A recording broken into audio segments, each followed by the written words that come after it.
Cam Edwards of Bearing Arms on the fallout from the NRA's animal cruelty story. That and more on this episode of the Weekly Reload Podcast. No, the devil's got no hold on me.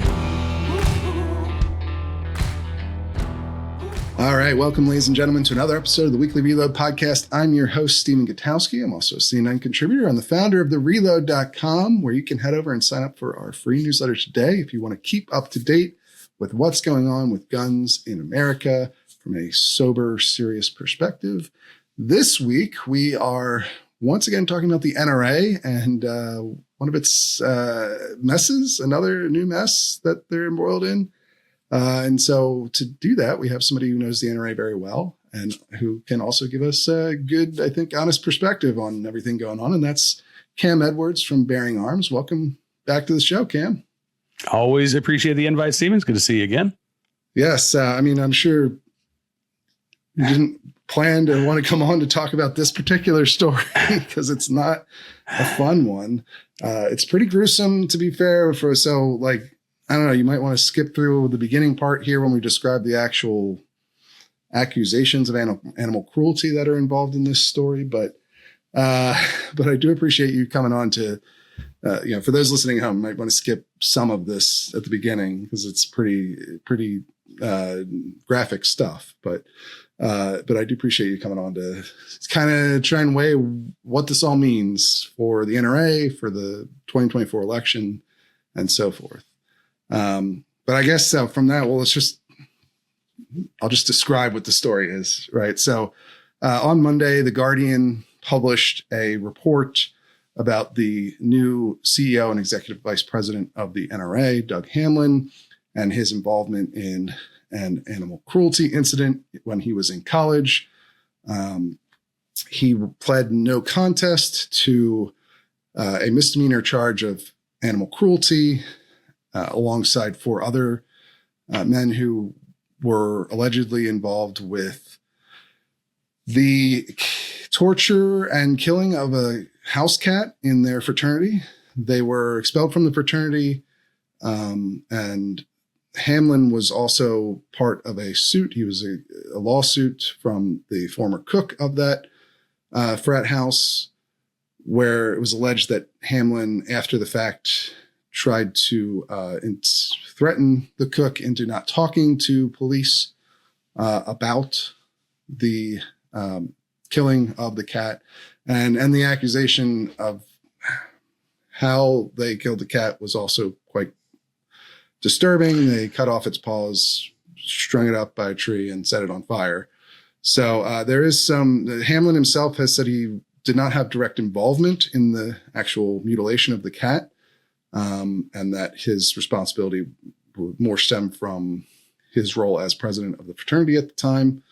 However, the judge in the case also singled out Hamlin during sentencing and said he could have stopped the incident, but didn't. That's what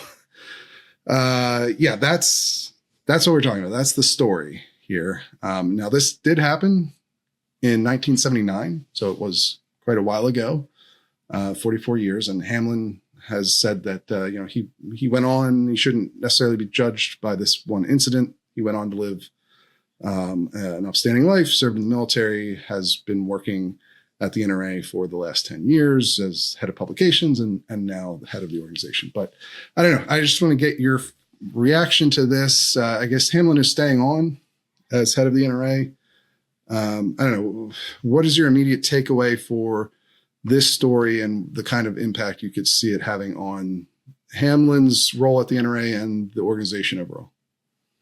Well, I mean, listen, when the NRA is needing to sort of rehabilitate its image, right, after, all the corruption allegations and the financial wrongdoing that we've seen on the part of, NRA executives in the past, something like this is, at the very least, not helpful to the NRA, right? I mean, as you noted, this was 45 years ago. Doug Hamlin, to the best of our knowledge, has not had any other run-ins with the law, at least nothing that has come to light in the press, nothing that has been uncovered. So, right. from a legal perspective, this frankly, it shouldn't impact Hamlin's tenure. But we're talking about the court of public opinion too, right? And it's going to be pretty easy for gun control advocates, for the anti-gun media to, just label Hamlin as a cat killer, cat abuser, cat mutilator going forward. Every time they mention the NRA and its executive vice president and CEO, right? I expect that we will probably have that description added on to Doug Hamlin's name. And so I don't know that this is something that you can get away from, right? If you are Doug Hamlin, listen, and if Doug Hamlin was not working in this, very high profile position, I imagine most people wouldn't care, right? I imagine that if Doug Hamlin were an insurance agent in, Sandusky, Ohio, the Guardian would not have written this story. It would not have run with this story. Sure. But he is the CEO and the EVP of the NRA. And so I think that this is going to be something that continues to be hung around his neck. And it's something that the organization has got to be saddled with going forward, whether or not, that impacts donations, whether or not that impacts memberships, I think remains to be seen. But, I think it's fair to say that the anti-gun media and the gun control lobby going to have a field day with this going forward. Yeah, and I think it's going to turn off a lot of regular people, right? I mean, this is something that is reprehensible to most people, this sort of animal cruelty. I understand that Hamlin is saying he was not directly involved in the actual killing of the cat. The contemporaneous reporting from the time, which there was quite a lot of, this was actually quite a big story when it happened. It doesn't directly say that Hamlin was one of the men who actually carried out the killing of the cat. It does. He obviously did plead no contest, and a lot of the reporting seems to. There's an anonymous account from one of the 5 men that says basically 3 of them actually did the killing, and the other 2 knew about it but didn't stop it. That's sort of in line with what the judge said to Hamlin at sentencing. Maybe that was his role. It's not entirely crystal clear, right? And that makes sense somewhat because this happened quite a long time ago, and we don't have video or whatever of the incident. We just have reporting to go off of and what Doug Hamlin is saying now. I don't know that how much it matters whether he was directly involved or not. It's going to be something that's so gruesome to most people that it's going to make them think twice about being a part of the NRA at a time when a lot of people have already thought twice about doing that, right? They're not even done. They haven't wrapped up the settlement for their last scandal of their last executive vice president, Wayne LaPierre, right? And the diverting millions of dollars, very different kind of scandal, obviously, and one that was directly related to his work at the NRA, but still they're still going through that. And now they have to deal with this. Yeah. I honestly, I don't know how much of an impact this is going to have because this did happen 45 years ago. I mean, listen, you've got Donald Trump, a guy who was convicted of, 30 some odd felonies earlier this year, who is neck and neck with Kamala Harris, could very well be elected president. Sure. That hasn't turned off the vast majority of Trump supporters.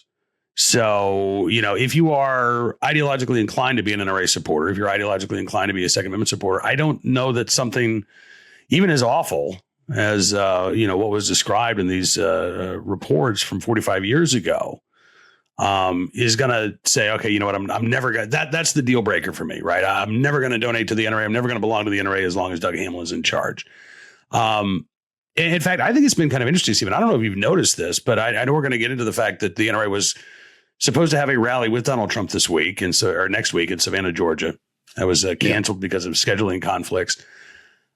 I've actually been kind of surprised at how few even left-leaning media outlets have tried to tie this in to the Guardian report on, this animal abuse. Most of the coverage that I've seen is Trump's too tired. Trump's exhausted. Trump wants to run away from, any type of appearance that might not be a friendly interview, which doesn't really make sense when you're talking about an NRA rally. No, right. But I've actually been kind of surprised that we haven't seen more attempts to try to, go after the NRA. I think a lot of the left-leaning media has been more focused on pursuing Trump right now and trying to Sure. knock Trump down a rung rather than, trying to use this to go after the NRA. Yeah. Well, and I think if I'm being perfectly honest as to why there hasn't been an attempt or a larger narrative of connecting this story with Donald Trump. And look, I think that them canceling this event is because they don't want that connection to be extremely obvious. Like, they don't want him standing on stage next to Hamlin because that will elevate most likely this story. But I think it says a lot about where the NRA is today. Like, the reason that you're not hearing that is because a lot of people, just especially in media, don't pay attention to anything happening at the NRA. Doug Hamlin is not a well-known person. He's not Wayne LaPierre. He may be the head of the NRA, but the NRA is severely diminished as both an overall organization and a political force at this point. And so if I'm giving you my like analysis, my take on why we aren't seeing this talked about more in national media, I think it's because a lot of national media has stopped paying attention to what the NRA is doing. Even with a pretty salacious story like this one, oddly, it's been something that's gotten a lot more coverage in British papers, like the Daily Mail and the Guardian have written a number of stories on it. You haven't seen it much in American media. I think they just kind of have forgotten about the NRA. That's not necessarily a good reason. Like, it's not good for the NRA that's why it's not getting coverage, but I guess it is keeping this from getting as much traction as maybe it otherwise would. I don't know. Does that make sense? What do you think? There could be some of that, although I think the NRA is still certainly the gun lobby or the gun control lobby's favorite punching bag, right? Sure. So sure. I think in that respect, you would expect the media to sort of glom onto this. I think it's just the timing of this. I think it's the fact that we're in the waning days of the presidential election. And, I think the media's focus is almost exclusively at this point on Trump and Harris. Yeah, sure. And even though, you could try to tie in the coverage of what happened with Doug Hamlin and these frat brothers 45 years ago to, the NRA rally this week. Mm-hmm. I think it's just an easier story for the anti-Trump media. And I'm talking about, partisan outlets like Raw Story and Daily Beast and, those types of entities to use this to go after Trump, right? Because diminished or not, the NRA is going to be around after the election. How effective it might be, I think, is an open question. But I think the priority for, those on the left right now is to defeat Donald Trump, not necessarily to destroy Doug Hamlin. Right. Sure. Yeah, no, absolutely. I think, that's a fair point. It is probably partially just being overshadowed by it's not directly connected to the election. I mean, the closest thing is the rally, which they canceled. Now, they said it was scheduling conflicts. They didn't give any more details than that, and they wouldn't answer questions about whether it was connected to this story. I think it's hard to believe that this had no impact on that. And that's where, perhaps it starts to play a more direct role in assessing what's good, the NRA's position. Because, another story that I wrote this week, and certainly a story that you've been following as well, is the spending race between the gun control groups and the gun rights groups, where the NRA still is by far the dominant player on the gun rights side. Despite everything that has happened and its diminished status, losing million plus members, not being able to raise anywhere near the money it did in, say, 2016, it's still the biggest player by a significant margin in the gun rights space. However, it is now clearly being outraised by the gun control groups, really for the first time. There were 2018, it was, I think the gun control groups had a slight advantage at the end of that election cycle, but otherwise the NRA has always, even 2020, they did better than the gun control groups. And that's no longer the case. And you're starting to see the gun control groups really press the advantage by announcing $15 million in new spending this last week alone, in all kinds of different races, even beyond the presidential race. And the NRA's counter, while they are still spending, they did announce a 7-figure radio buy in Pennsylvania, which is significant. I feel like what they've tried to lean back on now that they don't have $50 million to put into the election like they once did is events for Trump. Like they did a Pennsylvania event, the Great American Outdoor Show. They had him speak at their annual meeting, and they were supposed to have him do this Georgia event right before the election, right? This was next week, like a week out from election day. And with that gone, likely in part because of this story, where are they at now? Like, do you think that's significant that they aren't able to even do that anymore? I think it is significant, but I think what's even more significant is something that you mentioned a little bit earlier. And that's the fact that despite the NRA's diminished status, and they are spending less, they are much more selective in the races that they're targeting, right? They're hitting, Pennsylvania. I think they're up on the air in Montana, I believe, with ads against John Tester promoting Tim Shee. It's the fact that there haven't been any other groups that have stepped up. Right. So it's not just the rise in spending, and it's not just every town on the gun control side. As you mentioned, Giffords is, spending, I think they just announced $15 million in more spending. Brady is pretty active this campaign cycle. And over on the Pro 2A side, we've seen, groups like the National Shooting Sports Foundation. They've launched, I think it's Protect Liberty PAC. Chris Cox, former NRA ILA executive director, has a group that is, spending some money. But we haven't seen, it's not just that the NRA is spending less, it's that other groups aren't spending more to make up the difference, right? And that to me, I think, is the most concerning thing, because either those dollars that were being directed towards the NRA in years past are, where are they going? Are they just, stuck in people's wallets and pocketbooks? Are they being devoted to, individual campaigns as opposed to, PAC spending? But that I think is more of a long-term concern. I mean, after the election is over and the dust settles, when we talk about how gun owners and Second Amendment advocates are reaching out to the electorate in 2026 and 2028, we need to figure out where those dollars have gone, right? Because it's not just that it's not going to the NRA.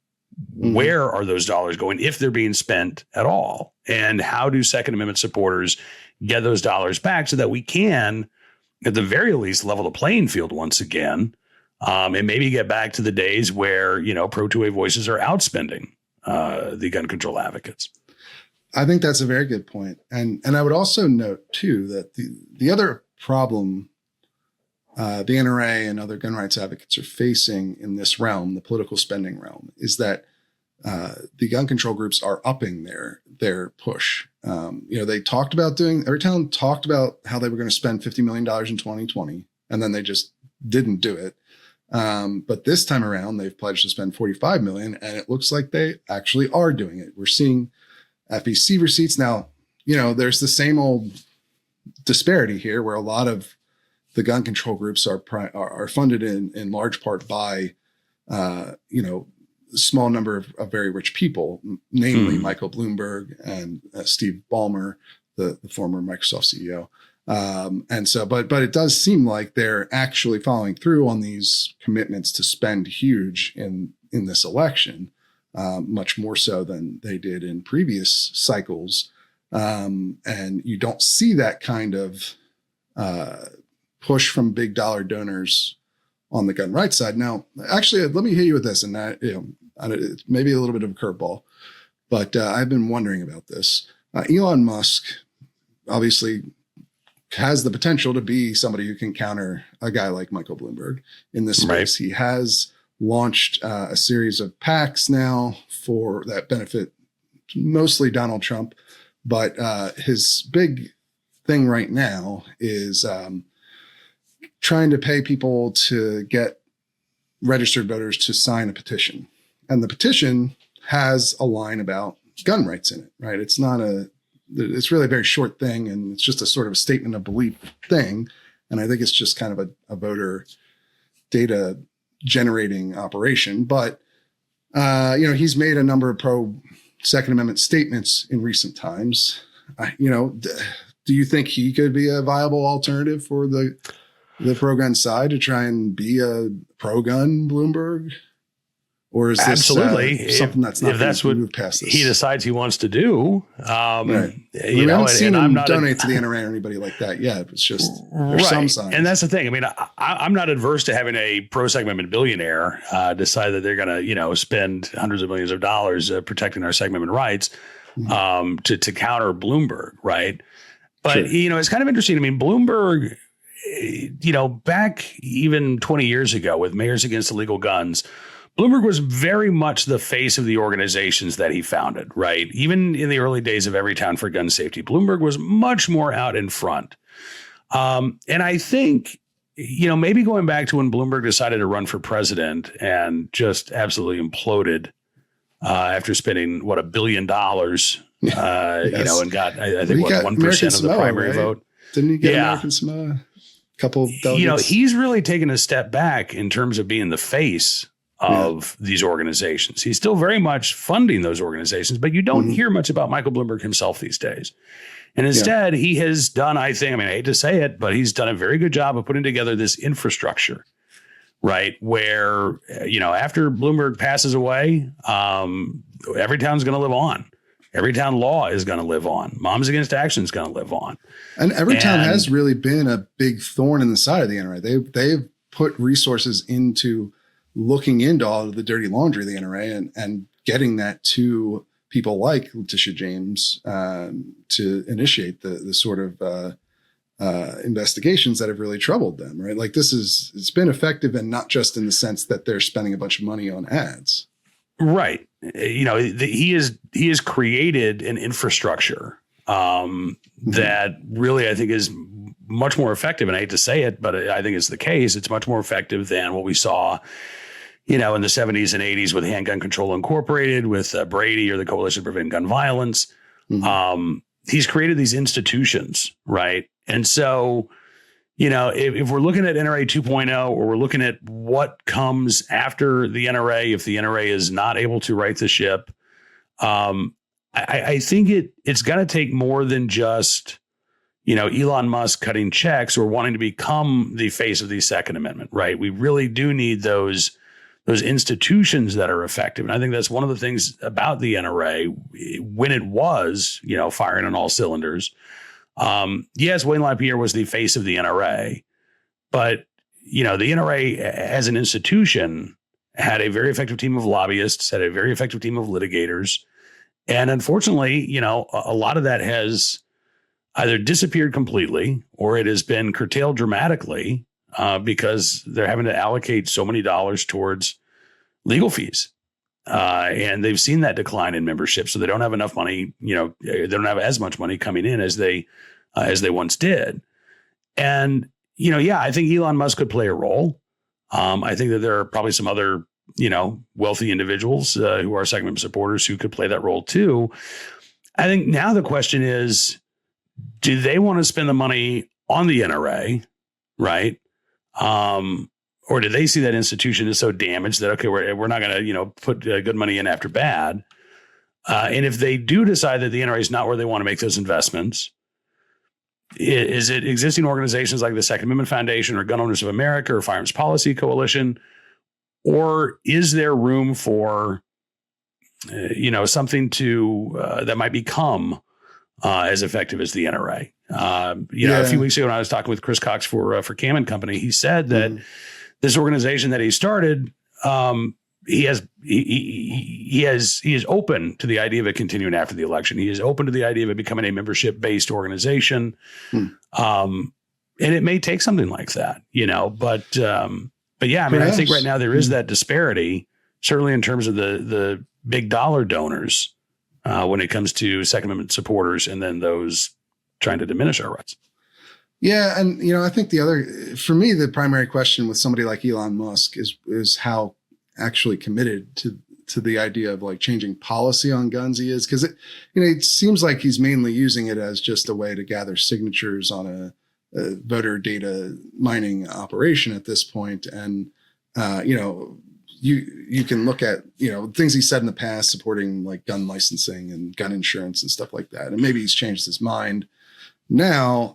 But I'm more skeptical that like there's like, I don't see him putting money into anything that you're talking about, right? He's putting money into a voter get out organization to try and benefit Donald Trump for the election. And that's, that's perfectly fine. And you could, and I just don't know that it extends beyond that is I guess my biggest question. But when you're dealing with a guy that has that much money, I haven't covered it much because I don't know that I see anything of real substance to it yet, but there's a lot of potential there, obviously.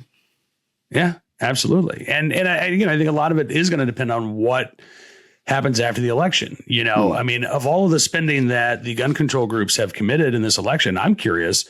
I don't know if you've taken a look at any of the ads that they're actually running, but in 2019 in Virginia, every town spent big promoting Terry McAuliffe's campaign for governor, but they weren't talking a lot about gun control, right? And they've continued that, in 2022, they spent a lot of money, but they talked a lot about abortion. And maybe their ads mentioned gun control at the end. Some of them didn't, right? So, what type of messaging are the gun control groups actually doing right now? Because you can make the case that they too are sort of putting their own agenda on the back burner. We're not going to talk as much about guns, but we are going to talk about these Democratic candidates because if they get elected, then we think we're going to be able to get our way, right? Right. Yeah, that's definitely been a part of their strategy for years now. And it has continued if you look at their ads, including these most recent ads that they've announced over the past week. So, it certainly is something that they recognize that perhaps there are other issues that will have a greater effect per dollar spent, I guess. Now they do usually they try to connect it to guns in some way, but yeah, they're putting abortion oftentimes in the ads. Now the NRA does this a little bit sometimes with crime. I mean, obviously crime is a bit more connected to gun policy than abortion is, but a lot of their ads this cycle have also led with crime before they get to gun policy. So, it's not an unheard of strategy, I guess. But it is interesting, and it does underlie, what they're thinking. Whether is our issue the best issue to make the primary point in these ads that we're spending this money on, or not. But getting back, I guess, to the NRA stuff and this Hamlin incident, and what you see coming down the line for the group. I mean, it feels like they just go from one scandal to the next now. And I don't know. Do you think, I don't know. I mean, are they going to be able to get back to a point of stability and actually try to implement some of these strategies that you're talking about here for improving their messaging, their ground game, all this stuff to compete better with the gun control groups that are pulling ahead in some ways now? Like, or is this just going to be scandal after scandal and it's just chaos all the time? I don't know. Well, I mean, listen, if there's the potential to create a scandal, the media, I think, is going to try to create that scandal. And, in this case, there was a legitimate issue from 45 years ago, right, that the Guardian raised. I'll tell you, I think one of the biggest challenges that the NRA faces is not necessarily those external opponents that are, eager to bring down the organization, but I think it's the infighting that we still continue to see, right? And whether it is the efforts on the board to get rid of the Special Litigation Council that passed with a majority vote of the board, but was not enacted because not enough of a majority voted to dissolve that committee. Whether it is the anonymous group of 14 NRA employees who recently submitted a letter, basically bemoaning Doug Hamlin being named EVP and CEO and saying that he's not up to the job. There is still a lot of infighting within the NRA, right? The board members, the staff, you've got, I think, groups that are not all rowing in the same direction. And I think that is a huge challenge too, right? Because certainly those external foes for the NRA are out there, but you still have this battle over the leadership of the NRA, this battle over the direction and the future of the NRA coming from within the organization. And that, I think, is likely to continue I mean, we'll see what happens with the next round of board elections. I've been pretty encouraged by the number of reformers who have either been nominated by the nominating committee or they have gotten on to the ballot via petition. I think there's going to be a really strong field. Last time around there were, I think it was the 4 for reform, right? Was the catchphrase. I think there are going to be far more than 4 reformers that are running for the NRA board next year. And so it might take that election and maybe another election after that before this infighting stops. The question is, what does the NRA look like in 12 months or 24 months or 36 months? If you continue to see this division and you continue to see the amount of dollars that are going to, fund their legal fees as opposed to, education, outreach, and then, political activity. So, I think it's very much an open question as to what the future of the NRA is at this moment. And there are a lot of forces, both external and internal, that I think are working against the NRA being as strong as it was just, 5 or 6 years ago. Yeah. And that brings me to another thought on this, because we're talking a lot about the external view of the NRA after this animal cruelty story and how it could affect that. But, there, as you mentioned, there is a big internal struggle still happening. Doug Hamlin is a big part of that. He was elected as part of the reformer group and is the most powerful of the reformers at the NRA because he's the executive vice president, CEO position. He can do quite a lot from there.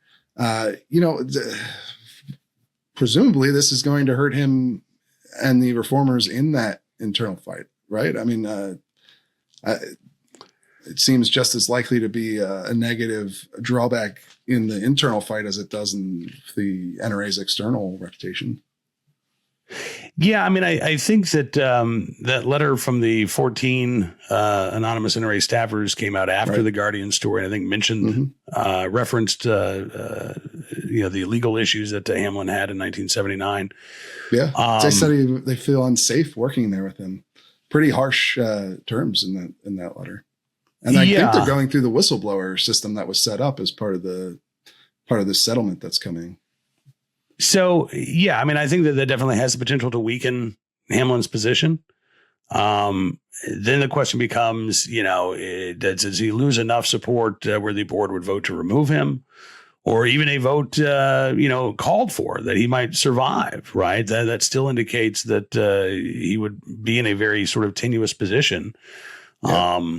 Because, you talk about, and historically, you're right, the CEO and EVP role has been, if certainly the most powerful position of the NRA, if not an all-powerful position of the NRA, right? That's certainly how LaPierre treated it, right? Right. But one of the outcomes of all of the litigation involving the New York Attorney General is that the board was supposed to be strengthened, right? The board was supposed to be more than just a rubber stamp for the CEO and the EVP. And so there are some changing dynamics, I think, in terms of how the NRA is run. And again, not everybody on that board is on the same page as to what that means and as to what direction they want to go. So I that's why I say I think the next round of elections really could be critical, because right now I think the reformers, on paper anyway, they appear to be in the majority. Yep. But that doesn't necessarily mean that they are operating from a position of strength, right? No, especially because of the way that the LaPierre allies, I don't know what we want to call them. I know the reformers call them the old guard. I don't know what they would call themselves, to be honest with you, but I think it's fair to call people like Charles Cotton Wayne allies. They're very close with Wayne. They were supportive of him for a long time. They seem to know the institutional rules a bit better than the reformers. That was my impression, having been at the last board meeting where the Wayne allies outmaneuvered the reformers, which, like you said, had a majority for doing things like removing the special litigation committee that oversees the Brewer firm, that oversees the New York litigation, that kind of stuff. From everything I've heard from my sources, at least inside the NRA, nobody knew about this Hamlin story ahead of time. And it makes me wonder, shouldn't he have disclosed this? Like, it's one thing for people to hear about this story, say, there's a lot of things you could say. It was a long time ago. He's lived a upstanding life since then. He wasn't directly involved in the gruesome part, maybe, there's things you could say and still perhaps come around to supporting it, but didn't people have, like, especially reformers who were putting a lot on the line by backing him, didn't they have the right to know that he did this stuff? Shouldn't he be out there explaining his view of it? He really just has this one statement that's a couple sentences long.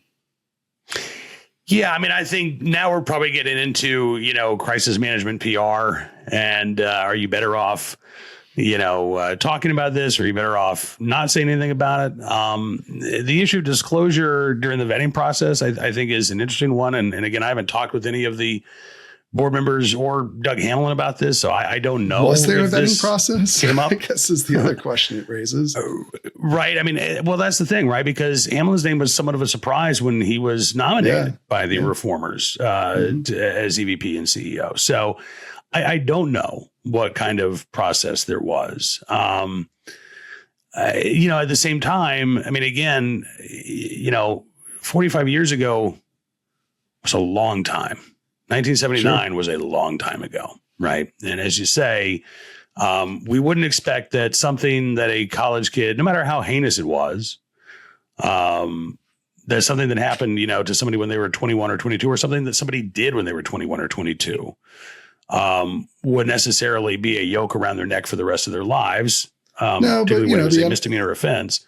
The head of the NRA is different from just a normal job, right? It comes with so much more scrutiny, and you become the face of the organization. I mean, that's it's at least something I feel like the reformers who backed him should have been notified about, so they could make a decision as to whether they, how they felt about it. I don't know. I think it's fair to say. And again, I don't know, because I haven't talked with any of those board members or Hamlin himself, if they were aware of this. And if they decided, okay, not that big a deal, or had they been made aware of this, would they have, gone with somebody else? Would they have nominated somebody other than Doug Hamlin as the EVP and CEO? I don't know. But I do think that this is something that, as I said at the beginning, this is something that the gun control groups are going to bring up after the election, when the media's focus is less on Donald Trump, and in the gun control fights, their attention focuses more on the NRA. Does this become something that again becomes part of the standard reporting on Hamlin? Something that's just mentioned or acknowledged in every story? And if so, then yes, I think that does hurt his ability to effectively serve as the CEO and EVP as the sort of de facto face of the NRA, right? You want to have somebody who's squeaky clean. You want to have somebody who, doesn't have something that is embarrassing or controversial or disturbing in their past, right? Even if there was no direct involvement, even if he was not the one who, apologies for getting graphic, even if he wasn't the one who cut off the paws of the kitty or strung up the cat and set it on fire, I mean, just think about that description. I mean, geez. Just being associated with that,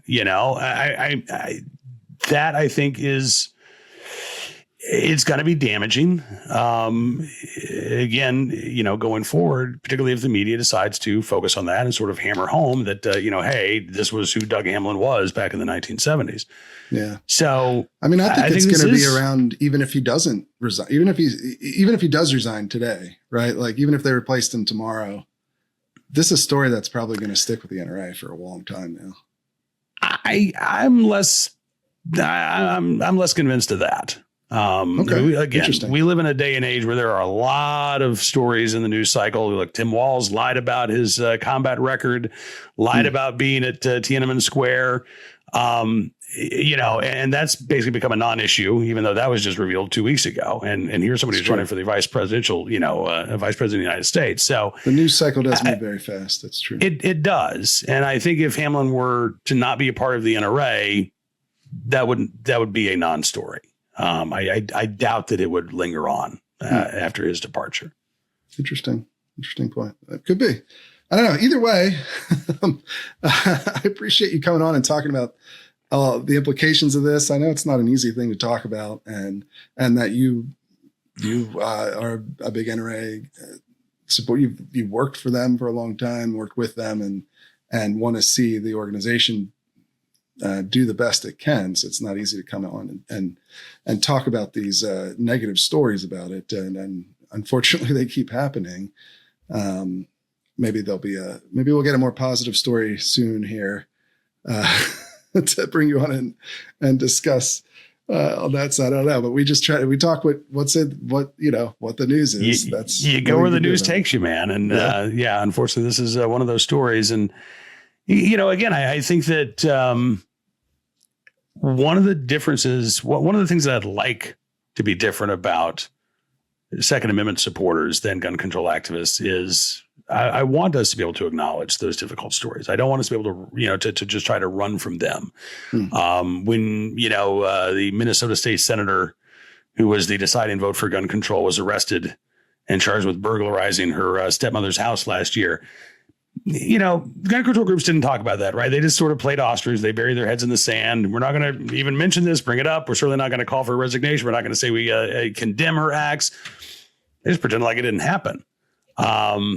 So, and maybe that was the wise course of action from a public relations perspective. But I think we need to be honest with ourselves. I think we need to be honest with each other. And that means that you do have to talk about some of these things that are not great stories for the NRA and are not great stories for Second Amendment supporters.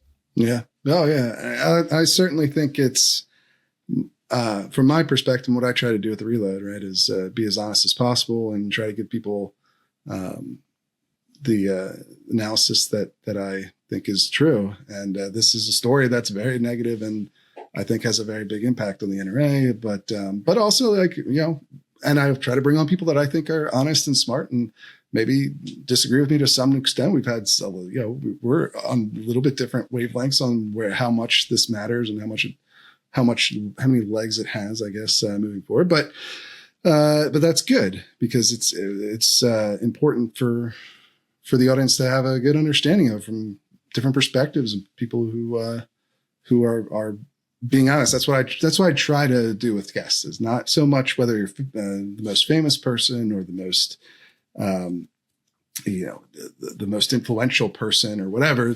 I'm trying to get people who are the most honest. I don't necessarily always want people who are agreeing with me on everything. I mean, obviously we agree pretty often in our analysis, I think. But you get the idea here. I'm trying to get honest people. I'm just glad you stay with devastatingly handsome guests. I'm glad you have that rule. People with the best beards. That's what I look for, mainly. But all right. Well, look, I know you got more work to do. Speaking of which, where can people find your work and your show as well? Yeah, you bet. Just check out bearingarms.com. We're updating the website daily with the latest Second Amendment news and information. And then Monday through Thursday, we do Bearing Arms Cam and Company. You can find that on the website. Just go to bearingarms.com. It's right there on the upper right-hand portion of the screen, but also Spotify, SoundCloud, all the major podcast platforms. You can find us there as well. Yep. And I was just on Cam and Company not that long ago, so people should check out that. Yes, you were. And you will be on again in the very near future, I am sure. Yes. Same for you. One of my favorite guests to have on our show, and your show is one of my favorite to do. So now that we've gotten our love fest out of the way, I'm going to end the show here and tell people a little bit about our sponsor this week, which is the Dispatch. So hand it over to myself. This week, we're doing another ad swap with the Dispatch. We have a free 30-day trial over at the Dispatch for any Reload reader who wants to give them a try. And I think it makes a lot of sense because we tend to focus on the same things. Of course, the Dispatch has, in addition to reporting, a lot of opinion and analysis from big name folks you probably heard of, Steve Hayes, Jonah Goldberg, Olive Pundit. And there's a lot of guys over there that have been major players in the center-right conservative media space for a long time, and who I enjoy reading quite a bit. But in addition to their opinion and editorial work, they have a distinct focus on facts-first reporting, on hard news, in the same way that we do here at the Reload. And I think that if you like the reporting we do, if you like our approach, you will probably enjoy the Dispatch and their approach. And they're an even bigger publication than we are, with more resources, with a wider view, of course, of politics. They go into a lot more areas than we do. And so I think they're just a really good resource, and you should check them out. Sign up for that 30-day free trial. Give it a try. Been a paying member since they were founded, and I highly recommend them. So head over to the Dispatch today to check out what they have to offer. We have a link, of course, in the description and on our website to the 30-day free trial. So give it a try. See what you like.